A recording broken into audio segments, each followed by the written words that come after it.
আমার বন্ধুগণ বলার উদ্দেশ্য হলো আপনার জুলাইখা ঘর সংসার করতে লাগলেন, আপনার রাজকীয় সংসার চলতে লাগলো।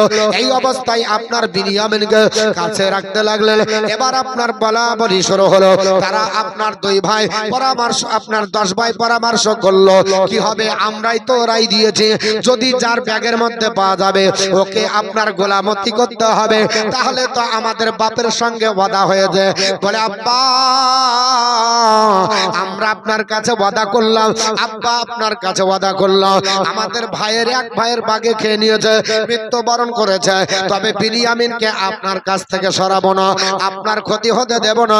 এখন কি করে বাপের সঙ্গে মুখ দেখা যাবে, কি করে আমরা বলবো? ও তো ঘটনা একই ঘটে গেল, মুসিবত তো বেড়ে গেল, আর আপনার বলতে পারা যাবে না। এই বলে চিন্তায় চিন্তিত হলো। দুই ভাই আপনার বলে হচ্ছে গেল আলাদা। আপনার ইয়াহুদা বড় ভাই সে যাবার পরে বলল শোনো, আমি আপনার বাপের কাছে যাব না, আমরা মাল নিয়ে যাব না, এক কাজ করো তোমরা 9 ভাই যাও, আর আমি আপনার বলে হ্যাঁ যে এই বাদশার আপনার দরবারে থাকবো, আমি তার গোলাম হয়ে থাকবো। আমি আপনার আব্বার কাছে ওয়াদা করেছি, আল্লাহর কাছে শপথ করেছি, আমাদের ভাইয়ের কোনো ক্ষতি হবে না। আমরা যদি যাই আব্বা বিয়োগ ব্যথায় ব্যথিত হয়ে নিশ্চয় তিনি আপনার হয়তো হার্ট অ্যাটাক করতে পারে, তিনার আপনার বলে হচ্ছে রক্তচাপ বেড়ে যেতে পারে, তিনার ইন্তেকাল ঘটে যেতে পারে, তিনি দুশ্চিন্তায় পড়ে যেতে পারে। না না, আমি আপনার কখনো বাড়ি যাব না। ডাক দিয়ে বলল, বলে ওগো আপনার মিশরের প্রধানমন্ত্রী, ওগো আপনার আজিজ, ওগো আল্লাহর আপনার বান্দা, আমি আপনার গোলামতি করব, তবে আপনি আমার ভাইকে ছেড়ে দেন। উনি বললেন না, এটা কখনো হতে পারে না, একে অপরের বোঝা বহন করবে না, এটা জালিমের খাতায় নাম হয়ে যাবে। আর তোমার বাপেরই তো সংবিধান, তোমার বাপেরই তো শরীয়তের বিধান, যিনি আপনার অন্যায় করবে, যিনি চুরি করবে, তাকে গোলামতি করতে হবে, অতএব আপনার পাঠানো হবে না। আল্লাহর নবী ইউসুফ পয়গম্বর পাঠালেন না, বলে আপনার দিতে পারবো না, এটা যদি করা হয়ে যায় জুলুম করা হয়ে যাবে, আর আপনার জালিম যদি হয় তাহলে জাহান্নামে যাবে। কারণ আল্লাহর নবী বলেছে জাহান্নামে আপনার জালিমেরা যাবে, অত্যাচার যারা করবে। সরকার আপনার ক্ষমতা থাকার পরে মানুষের কাছে যদি ক্ষমতা প্রয়োগ করে তাহলে জাহান্নামে যেতে হবে। আল্লাহর বান্দা বান্দি শোনো, আমি তোমাদেরকে কখনো জালিমের আপনার বলে হাতে হতেও দেব না, নিজে জালিম হব না, আর আপনার জালিয়াতি কাজ করব না। তোমার বাপকে গিয়ে বলো আপনার আমি সালাম দিয়েছি, আর আপনার বলবে যে বিনিয়ামিনকে আপনার চুরি করার কারণে এটা আপনার বলে হাতে রেখে দিয়েছে, তবে তোমরা যাবার পরে তোমার আব্বাকে সালাম দেবে। যেমনি বলার পরে একটু হাসি দিয়েছে, আর আপনার বলে হাতে এই হাসিতে আপনার সন্দেহ হয়ে গেল। কারণ আল্লাহর নবী ইউসুফ পয়গম্বর হাসি যখন দিতেন, এই দুতে আপনার 2 দাঁতের দাঁত দিয়ে আল্লাহর কোরআন বলেছে মণি মুক্তার মতো নূরের জ্যোতি। ছোট্ট জোরে বলি মণি মুক্তা। সন্দেহ করলো এটা তো আমার ভাই ইউসুফের হাসির মতো লাগছে।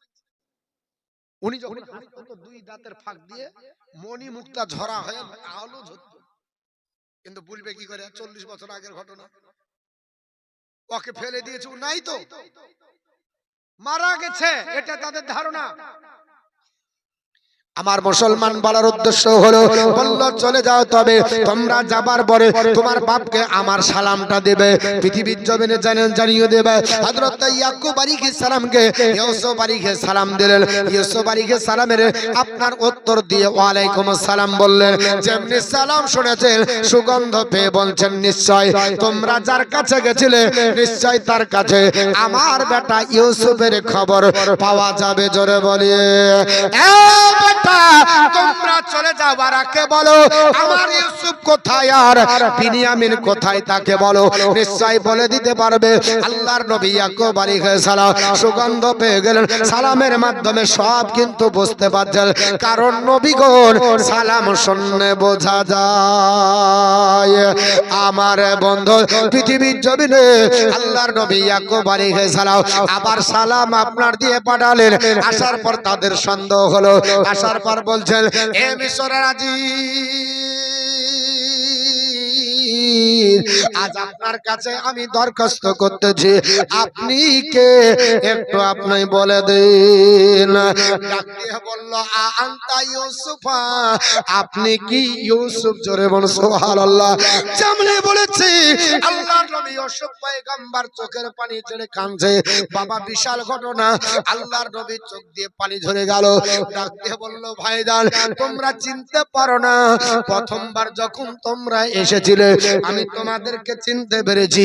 তোমরা আমার 10 ভাই, তোমাদেরকে তিরস্কার করিনি, তোমাদেরকে অন্যায় কথা বলিনি, তোমাদের খাবার বঞ্চিত করিনি। আমি জানি গোটা কেরানে অনাহারে আছে, তবে যেহেতু ধন ভান্ডারে তাই দায়িত্ব বাচ্চার তরফ থেকে আমার উপর দেওয়া হয়েছে, আমি পরিচালনা না করলে কেউ করতে পারবে না। তাই তোমাদেরকে বললাম, শোনো, আমি তোমাদের উপরে কোনো আপনার আপত্তি রাখবো না। 10 ভাই হাউ হাউ করে কাঁদতে লাগলো, হাত ধরে চোখের পানি ছেড়ে কান্না করলো। আল্লাহর নবী বলল, শোনো, আমি তোমাদের প্রতি কোনো রাগান্বিত ভাব নাই, তোমাদের প্রতি কোনো আমার আপনার বলে হাঁচা আপত্তি নয়, তোমাদের প্রতি রাগ নাই, তোমাদেরকে দোষারোপ করব না। তবে শুনে রেখে দাও, আমার একটা আপনার বলে হাঁচে ও আপনার আরজি আছে। তোমরা বলো তোমাদের আব্বা কি অবস্থা আছে, মানে আমার আব্বা জান কেমন আছে? তিনি আপনার ডাক দিয়ে তারা বলল, বলে আপনার বিয়োগ ব্যথায় আপনার জন্য চোখের পানি ছেলতে ছেলতে পৃথিবীর জমিনে কোন বর্ণনায় 30 বছর, কোন বর্ণনায় 40 বছর, কোন বর্ণনায় 80 বছর, তবে 30 বছরের বেশি আপনার কাওয়াল পাওয়া যায়। তিনি বললেন, এত বছর ধরে চোখের পানি ছাড়ার কারণে, কান্না করার কারণে চোখের দৃষ্টি আর নয়, পৃথিবীর জমিনে চোখের দৃষ্টি হারা হয়েছে। তিনি বললেন, আমার আপনার ভাই জানেরা, আপনার ইযহাব ইলা আবি ইযহাব, ইযহাব, তোমরা চলে যাও। আপনার বলে হয়েছে, আমার আপনার বলে হয়েছে, এই কামা আপনার কামিশি, আমার এই জামাটা নিয়ে চলে যাও, আমার জামাটা নিয়ে আমার আব্বা জানের কাছে দাও, আর আমার এই জামাটা দিয়ে আব্বা জানের চোখে বলিয়ে দেবে, আমার আব্বা জানের চোখে দৃষ্টি আমার আল্লাহ ফিরিয়ে দেবে। আল্লাহ আহুম্মা সাল্লি আলা মাওলানা মুহাম্মদ ওয়া আলা আলি সাইয়্যিদিনা মাওলানা মুহাম্মদ সাল্লাল্লাহু আলা মুহাম্মাদিন মোহাম্মদ হরদম জবা সেন কালো পাক নামে মোহাম্মদ হরদম জবা সফিয়ানা মোহাম্মদ। ডাক দিয়ে বলল, শোনো, ইযহাবু বিকামিসি, আমার এই জামাটা নিয়ে চলে যাও। যাবার পরে আপনার হাজামা আলকুহু, আপনার বলে হাতে তার উপর নিক্ষেপ করো। মানে ইউসুফ নবী বললেন, ইয়াকুব আলাইহিস সালামের উপর আপনার দিয়ে দাও, তার উপর আপনার ফেলে দাও। নিশ্চয়ই চোখে যদি আপনার বলিয়ে দেওয়া হয়, আমার আল্লাহ পাক তার চোখের জ্যোতি ফিরিয়ে দেবে। আমার মুসলমান বলার উদ্দেশ্য হলো, আল্লাহর নবী ইউসুফ পয়গম্বর তিনি নিজের ভাইকে বসালেন, নিজের ভাইকে বসিয়ে বললেন, শোনো, হে বিরিয়ামিন, তুমি আমার ভাই, আর এই ভাইয়েরা অন্যায় করেছে, এদেরকে তুমিও ক্ষমা করে দাও, আমিও ক্ষমা করে দিই। আব্বাকে নিয়ে আসার জন্য এদেরকে পাঠানো হবে। আপনার বলে হচ্ছে পৃথিবী জমিনে আল্লাহর নবী ইউসুফ পয়গম্বর বাপের আপনার বলে হচ্ছে চোখের দৃষ্টি ফেরানোর জন্য নিজের জামা পাঠিয়ে দিয়েছিলেন। ওই জামাটা আপনার বলে হয়েছে যখন চোখে বলিয়ে দিয়েছিলেন, সঙ্গে সঙ্গে চোখের জ্যোতি ফিরিয়ে গেল। এখান থেকে বোঝা গেল নবী পাকের ওসিলাতে আল্লাহর জান্নাত পাওয়া যাবে, নবী পাকের ওসিলাতে আপনার অসুখ দূর হয়ে যাবে, নবী গণের ওসিলাতে আপনার বলে হচ্ছে অসুখ থাকবে না। জামা যদি আপনার লাগিয়ে দেবার কারণে এত মর্যাদা যদি হয়ে যায়, যদি আপনার চোখের জ্যোতি ফিরে পড়ে, তাহলে কোন ব্যক্তি যদি বলে নবীর কাছে চাইলে শিরিক হবে, মানা যাবে। আল্লাহর নবী ইউসুফ পয়গম্বর আমাদের চাইতে বড় জ্ঞানী কি জানেন না? উনি তো জানতেন উনি শিরিক করবে। আমরা বুজুর্গ যারা হয় তাদের রুমালটা রাখি, টুপিটা রাখি, কেন? এটা তাবারুক। ইউসুফ আলাইহিস সালাম বলেন আমার এই জামা চোখে বুলিয়ে দিলে ভালো হবে। আল্লাহর নবী ইউসুফ আলাইহিস সালাম চোখের আপনার জ্যোতি ফেরানোর জন্য জামা দিলেন। ওই জামার সেন পেচের কে আপনার নিয়ে যাবে। আল্লাহর নবী ইউসুফ পয়গম্বর জামা পাঠালেন। জামা নিলেন যিনি, তিনার নাম হলো ইয়াহুদা। কি নাম বললাম? জামা যিনি নিয়েছিলেন নাম হলো তার ইয়াহুদা। ইয়াহুদা হলো ইয়াকুব পয়গম্বরের বড় বেটা। উনি বললেন ভাইজান এই সংবাদটা আমি আমার আব্বার কাছে দিয়ে আমার নিজের অন্যায়ের আমি ভুল স্বীকার করব। কারণ যখন ইউসুফকে বাগে খেয়েছিল কথাটা বলেছিল ওটা তোমরা বলনি, আমি বলেছিলাম। আর সেই দিন থেকে আব্বার চোখের জ্যোতি আস্তে আস্তে কমে গেল। আজকেও আমি জামা দিয়ে চোখের জ্যোতি ফিরিয়ে আব্বা জানের হাত পা ধরে ক্ষমা নিয়ে নেব। ইয়াহুদা আপনার দৌড়ে চলে যাবে। আল্লাহর নবী ইউসুফ পয়গম্বর বলল না না এই করে যাওয়া হবে না, তোমরা যাবার জন্য একটা দল গোছাও। সুন্দর আপনার বলা হয়েছে ঘোড়া অশ্বারোহী বাহিনী তো আপনার তৈরি করা হলো। আর আপনার বলা হয়েছে তদানীন্তন কালে আপনার 2000-এর বেশি আপনার ঘোড়াকে সুসজ্জিত করে সুন্দর আপনার পোশাক পরিধান করে ঘোড়ার উপর লাইন করে দিল, মখমলের চাদর বিছিয়ে দিল। আর ডাক দিয়ে বলল এ আপনার মিশরবাসীরা শোনো, আজকে আমার আব্বা জান আসবে, আজকে ইয়াকুব পয়গম্বর আসবে, আমরা তাকে গ্রহণ করব, আমরা স্যালুট জানাবো। এর জন্য মখমলের চাদর পেড়ে দাও। উনি ওই চাদর দিয়ে হাঁটতে হাঁটতেই আপনার ওই কিনান থেকে আমার আপনার মিশর আসবে। ওনাকে আপনার বলা হয়েছে সম্বোধন করে আমরা গ্রহণ করে নেব। আল্লাহর নবী ইউসুফ পয়গম্বর পাপের জন্য নিজের সিংহাসনে আপনার আলগা রাখলেন। এই সিংহাসনে বসবো না, এই সিংহাসনে বসবে আপনার যুগের শ্রেষ্ঠ পয়গম্বর ইয়াকুব আলাইহিস সালাম বসবে। পাপের জন্য সিংহাসন আপনার রেখে দিয়ে সারিবদ্ধ ভাবে আপনার সুসজ্জিত ভাবে পশু যেগুলা ছিল বাবা পশুগুলাকে দাঁড় করে দিল। সুন্দর প্রাণীগুলোকে কাতারবদ্ধ ভাবে দাঁড় করে দেওয়ার পরে আল্লাহর নবী ইয়াকুব আলাইহিস সালাম তিনি আপনার আসবে স্যালুট জানানোর জন্য এই অশ্বারোহী বাহিনীকে পাঠানো হলো। আপনার কিনানে চলে গেল। যাবার পর পৃথিবীর জমিনে ওই কিনানের আপনার মানুষের কাছে একটা আপনার ঢোল পেটে গেল, একটা আওয়াজ পড়ে গেল। বলে কে আছে গো? বলে ইউসুফ পয়গম্বর এখনো বেঁচে, উনি আপনার মিশরের এখন বর্তমান যিনি দায়িত্বে আছেন। জোরে বলি মিশরের দায়িত্বে আছে, মিশরের যিনি আপনার প্রধানমন্ত্রী তিনি আর অন্য কেউ না, তিনি হলেন আপনার বলা হয়েছে ইউসুফ পয়গম্বর। আল্লাহর নবী ইউসুফ আলাইহিস সালাম তিনি আপনার বেঁচে আছে। ইয়াকুব আলাইহিস সালামকে নিয়ে যাওয়া হবে, তিনাকে সম্মান করে নিয়ে চলে যাবে। চতুর্দিকে আপনার বলা আছে সারিবদ্ধ ভাবে গাড়ি যদি থাকে আর মতিউর রহমানকে নারা দিয়ে যদি নিয়ে যায় বলবে কি হলো না জানি, কি বলবে কি বলবে না বাপ।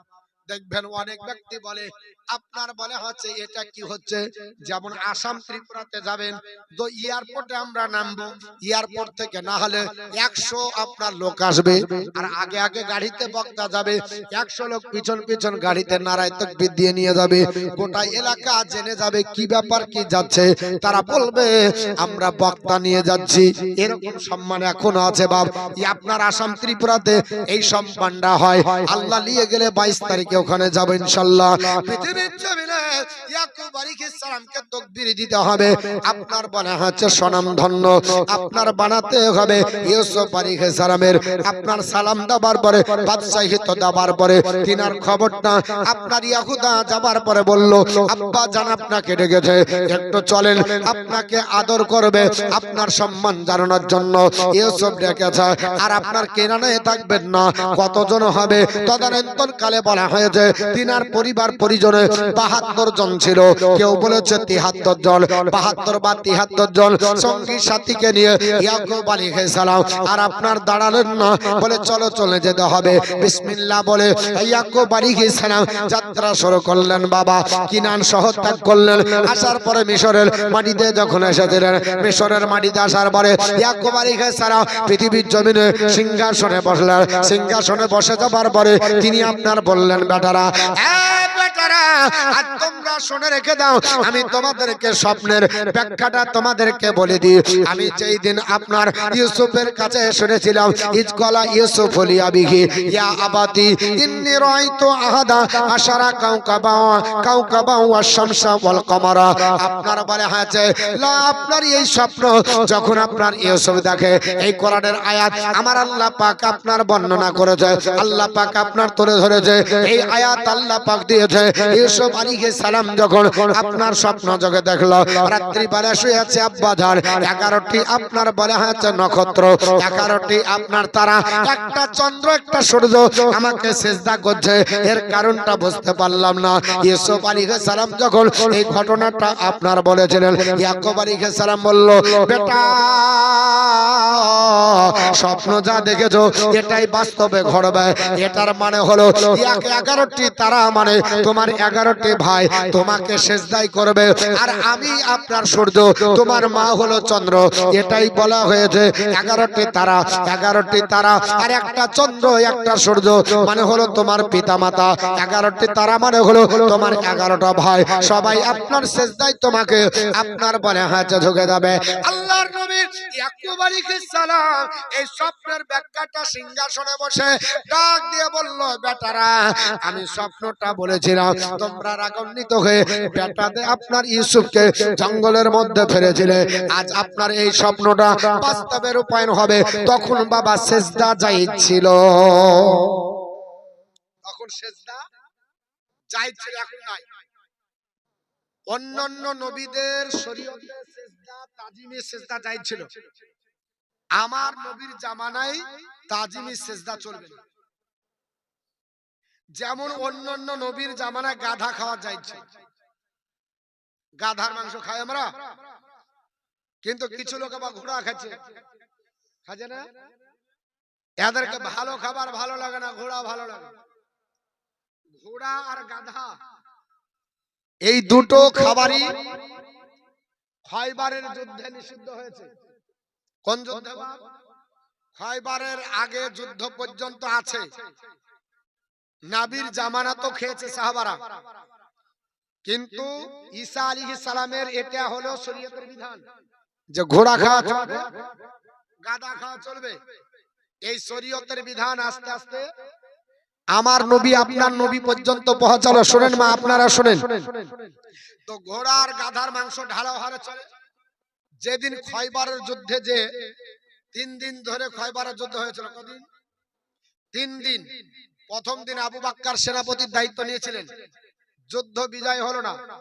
দ্বিতীয় দিন হযরতে আপনার উমারে ফারুক আজম, বিজয় হলো না।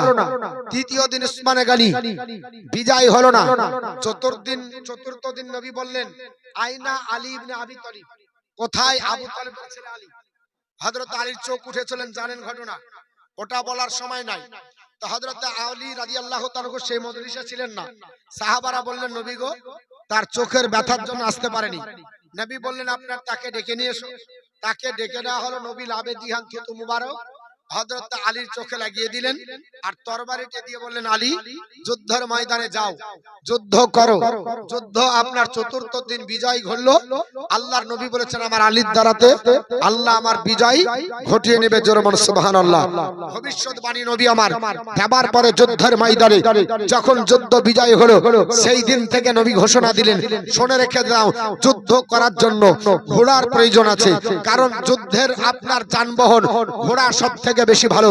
কারণ যাত্রা করতে গেলে যদি দৌড়তে হয়, রান যদি দিতে হয়, অন্য যানবাহন চলবে না। উট দৌড়তে পারে না, ঘোড়া দৌড়তে পারে। সেই দিন নবী বললেন, আজ থেকে ঘোড়া খাওয়া নিষিদ্ধ।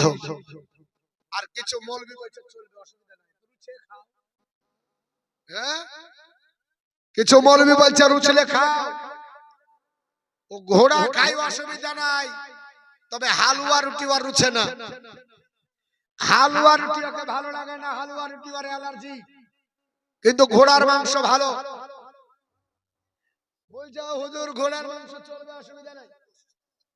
অসুস্থ আছে, দোয়া করতে বলেছে, জাযাকাল্লাহ। অনেক একটু দোয়া করতে বলেছে, দোয়া করেন তো। আল্লাহুম্মা আমিন।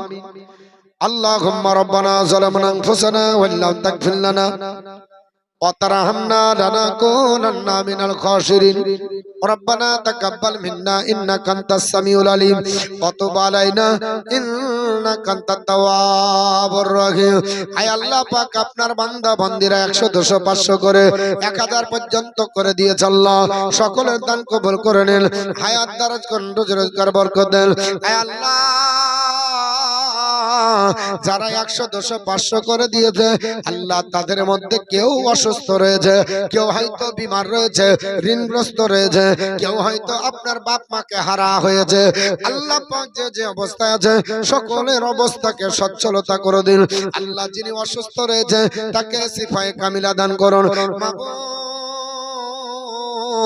আল্লাহ তোমার কাছে হাত তুলেছি আমাদের সকলের হাতগুলো কবুল করে নাও আমাদের হাতগুলোকে মঞ্জুর করে নাও আর যিনি অসুস্থ আছে আমাদের সকলের হাতে রসিলায় আল্লাহ তুমি তাকে শিফায়ে কামিলা দান করো আল্লাহ এই জালসাকে নাজাতে রসিলা বানাবিল সুবহান রাব্বিকা রব্বিল ইজ্জাতি আম্মা ইয়াসিফুন ওয়াসসালামুন আলাল মুরসালিন আলহামদুলিল্লাহি রাব্বিল আলামিন আমিন আমিন সুম্মা আমিন ভাক্কালা ইলাহা ইল্লাল্লাহ মুহাম্মাদুর রাসূলুল্লাহ সাল্লাল্লাহু তাআলা আলাইহি ওয়াসাল্লাম বলার উদ্দেশ্য হলো আমার মুসলমান বলছিলাম যেটা বাপ হযরত ইয়াকুব আলাইহিস সালাম পৃথিবীর জমিনে আপনার বলে হাজে আর আপনার সিংহাসনে বসে ডাক দিয়ে বলল বেটা আজকে আমার সামনে ইউসুফকে সিজদা করতে হবে জোরে বলি আল্লাহর নবী ইয়াকুব আলাইহিস সালামের সম্মুখে 11 ভাই ইউসুফ পয়গম্বরকে সিজদা করলেন ইয়াকুব আলাইহিস সালাম নিজেও সিজদা করলেন মাকে দিয়েও করালেন স্বপ্ন বাস্তবে রূপায়ণ হয়ে গেল সংসার চলতে লাগলো এক দুই করতে করতে করতে 24 বছর ইয়াকুব আলাইহিস সালাম ইউসুফ পয়গম্বরের সঙ্গে সংসার করলেন কত বছর 24 বছর সংসার করার পরে আমার আল্লাহ হুকুম দিয়ে দিলেন মালাকুল মউতকে আমার নবীর ইন্তেকাল ঘটবে আপনার হযরতে ইয়াকুব আলাইহিস সালাম 45 বছর বেঁচে ছিলেন পৃথিবীর জমিনে তিনি ইন্তেকাল করেছিলেন ওনার সঙ্গে যিনি ইন্তেকাল করেছিলেন ওনার একটা ভাই নাম হলো তার ইস কি নাম বললাম ভাই নাম হলো তার ইস উনিও ছিলেন ইসহাকের পুত্র ইয়াকুব ছিলেন ইসহাকের পুত্র তিনারা যমজ ভাই ছিলেন একদিনে জন্মগ্রহণ করেছিলেন ইন্তিকালও একদিনে করেছিলেন জোরে বলো সুবহানাল্লাহ যখন ইয়াকুব আলাইহিস সালাম 45 বছর বয়সে 24 বছর মিশরে থাকার পরে আপনার মনে হচ্ছে ইন্তিকাল করলেন ওই সময়তে পৃথিবীর জমিনে আল্লাহর নবী ইউসুফ পয়গম্বর ডাক দিয়ে বললেন শুনে রেখে দাও আমার আপনার আব্বা জানের কবর কোথায় আপনার দিতে হবে তোমরা পরামর্শ করো ভাইরা বলল যেটা ভালো হয় তিনি বললেন না না আমার আব্বা জান পৃথিবীতে আমাকে ওসিয়ত করেছে আমাকে পৃথিবীর জমিনে বাপদাদার জমিতে ওই সিরিয়ার দামেস্কে হযরতে যেখানে ইয়াকুব পয়গম্বর আছে আপনার যেখানে ইসহাক আলাইহিস সালাম আছে ইব্রাহিম আলাইহিস সালাম আছে ইসমাইল জাবিউল্লাহ আছে যেখানে তিনারা আরাম করতেছে ওখানেই দাফন করতে বলা হয়েছে পৃথিবীর জমিনে বাবা তদানীন্তন কালে আপনার বলা হয়েছে ইয়াকুব আলাইহিস সালাম আর আপনার বলা হয়েছে ইস এই দুইজন ব্যক্তিকে একটা বাক্সে ভরা হলো বাক্সটা কিসের ছিল দুটো মতবাদ আপনার মতামতের কথা বলা হয়েছে একটা বলা হয়েছে মার্বেল পাথরের বাক্স বাবা আর একটা বলা হয়েছে মরমর পাথরের বাক্স এটা বাবা আমিও বুঝি না কাকে বলে তবে মার্বেলটা বুঝি শব্দটা ওটাই লেখা আছে এই বাক্সের ভিতরে আল্লাহর নবী ইয়াকুব আলাইহিস সালামকে আপনার ভরে দাবার পরে আপনার নিয়ে যে আপনার চলে গেল ওই দামেস্কের মাটিতে যেখানে ইব্রাহিম পয়গম্বরের লাশ আছে ইয়াকুব আলাইহিস সালামকে সেখানে দাফন করা হলো তবে একই কবরে দুই ভাইকে রাখা হয়েছে যেখানে ইয়াকুব আলাইহিস সালাম যে কবরের মধ্যে আছেন যেখানে মাজারের মধ্যে রাখা আছে ইস আপনার বলা হয়েছে তাকেও একই কবরে রাখা হলো দুইজন ব্যক্তিকে একই কবরে আপনার রাখা হলো একই দিনে জন্ম একই দিনে ইন্তেকাল একই কবরে রাখা হলো। এইভাবে কালের করার গতিতে পৃথিবী চলতে লাগলো। আপনার বছরের পর বছর অতিবাহিত হলো।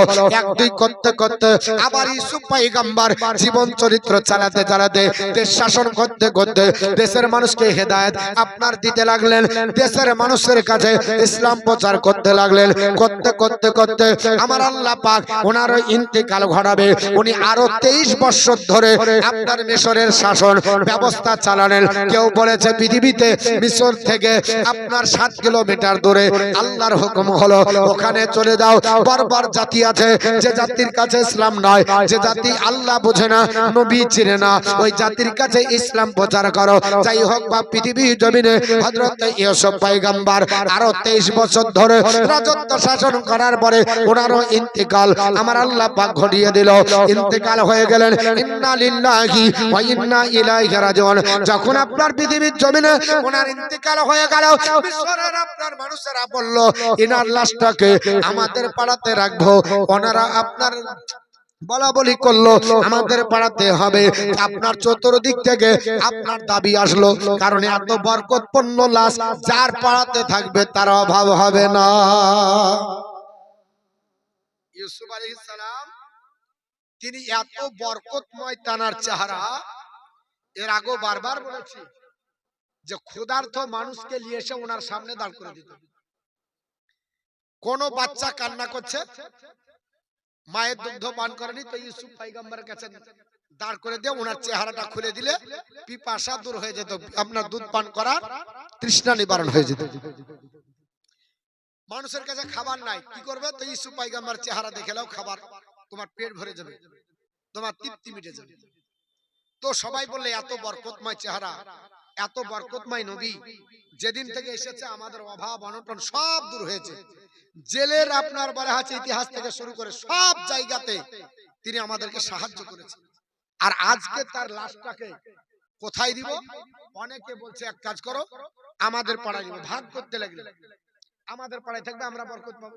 পূর্ব পাড়ার লোক বলছে আমাদের পাড়ায় হবে, দক্ষিণ পাড়ার লোক বলছে আমাদের পাড়ায়, উত্তর পাড়ার লোক বলে আমাদের পাড়ায়, পশ্চিম পাড়ার লোক বলছে আমার পাড়ায়। পাড়া পাড়া ভাগ হয়ে গেল। এমন হলো যে মারপিট লাগবে, লাশ নিয়ে কাড়াকাড়ি, লাশ নিয়ে কাড়াকাড়ি হয়। আর আমার মতো মতিউর রহমানের লাশ পেলে কাড়াকাড়ি করবে? বলেন কাড়াকাড়ি করবে? বেটাকে দে জঙ্গলে পুঁতে। আর নবীর লাশ যে পাড়ায় থাকবে বরকত হয়ে যাবে।